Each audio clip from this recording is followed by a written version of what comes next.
why dealerships are using mobile. You reach customers with immediacy and relevancy. I think some of this is redundant to some point, but it's important to point out that it's immediate. You know, unless your phone is just crapped out and you're in the middle of nowhere and you have no signal, you text in, you get a message back. You know, if I want to send out a message that says the store's going to be closed in 15 minutes, they're going to get that message pretty quickly. So it's an immediacy that you can't compare to anything else. Mobile cost is well below the cost of any other form of traditional media. I've said this a million times.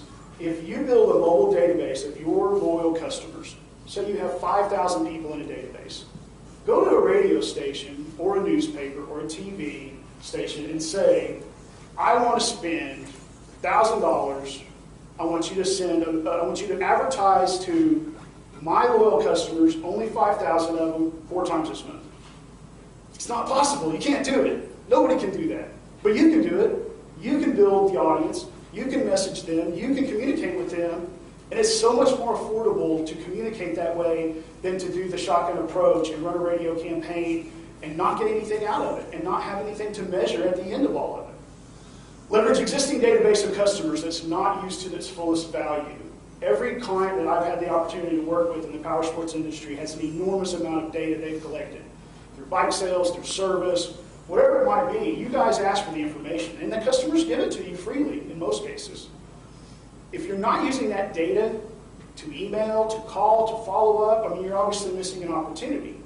If you get the right vendor and the right platform, there is the ability to import data into a system and send a customer a text message and ask them to join your mobile club. It's completely within your rights as a marketer. It's a business practice that is obviously your preference if you wanted to do that or you didn't want to do that. I always get the argument that, well, some people pay for messages, per messages. Okay, well, 1 out of however many. It's not many. I can make the case, I want you to call me. Because I only have 250 talk minutes, but I have unlimited texting. So text me all you want. But don't call me, because you're going to cost me money. I mean, you know, you can make a case for it. But my point is, they have given you information. There is a certain expectation that you're going to communicate to them and market to them. Texting is that prevalent. You get a small percentage of people, and Heather will talk a little bit more about this, that don't appreciate it, but the people that do want it is overwhelming. Competing dealerships may be using mobile. I mean, this is all, I hear this all the time, and this is why people actually call me. Hey, my competitor's doing mobile, and I want to know how they're doing it, and I want to do it better than them. So that's just kind of a given business practice. If the guy across the street's doing it, you think you need to be doing it, but the fact is you just need to do it better, really. So how do you choose a mobile platform? You obviously want to get started in mobile. Where do you start? And we talked about that a little bit, but you want to get someone that is very reputable. The MMA is the Mobile Marketing Association. It's the global watchdog organization that oversees all mobile practices, mobile marketing, mobile advertising. It's something that I happen to belong to. It's the first thing I did when I started my company because I felt strongly about wanting to learn more, wanting to have access to other people that are doing what I'm doing, and just the fact that it gives me all the tools I need to know what's the right way to do it. You know, what are things I need to watch out for. SMTP. I wasn't sure about talking about this, but Heather insisted that she thinks it's important. I think it's very important, but sometimes it's confusing. So at any point that I lose you here, just raise your hand up. So SMTP, this is a function, if any of you have any technical background, that's associated with email, okay? Years and years ago, carriers decided to create an email address associated with your phone number. Everyone in here that has a cell phone has an email address with it. You just don't know it. Partly because they don't want you to know it. But it's your phone number at whatever the domain is, Verizon.net or AT&T. whatever. That's an email address that comes to your phone as a text message. It looks like a text message. But someone can sit at their computer and send you an email to that email address, and you get it as a text. That's SMTP. What has happened is there are vendors out there that have figured out how to do this without you really knowing what they're doing. So you go to a website, you sign up for text alerts, and they say, give us your phone number, and then tell us what carrier you have.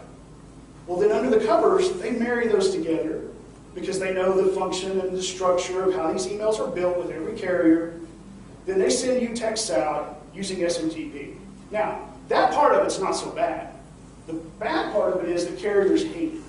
They don't like it. They want to stop it. They're going to discontinue it at some point. The reason they hate it is they have to support an email database. The technology and the hardware and the people to maintain that is an issue for them. They can't control spam. That's another thing. I could go out and buy a list of phone numbers, figure out what their carrier is without even asking them. I can send them a message out. Carrier can't do anything about it. Well, they can, but they just, at this time, they can't control it. They're not sure how to. Again, aside from the fact that they're going to shut it off. The thing with SMS, with an actual provisioned shortcode. So the 59925 number that you texted in earlier, that's a shortcode. Phone numbers are called long codes. Those little short numbers are shortcodes. Real clever. What those are phone number, or those are numbers that are licensed by an organization in the United States, and they are leased to people. You cannot buy them, you cannot own them, but you can lease them. And they start anywhere from $500 a month up to $1,500, $2,000 a month, depending on what the number is, if it's sequential or if it spells something out. So you go lease this number. You build a platform for the technology part of sending messages to people. All of these things have to be put in front of every single carrier for them to sign off on it. So that's what it means to be provisioned.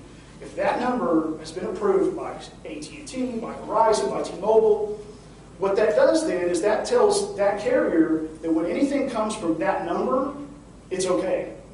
If things start coming through that is spam, and it's unsolicited, and they get a lot of complaints, well, then they just go shut it off. And they say, okay, 59925, you're abusing this whole process. You're not following the best practices of the Mobile Marketing Association. You're done. You're not going to send any more messages to our customers.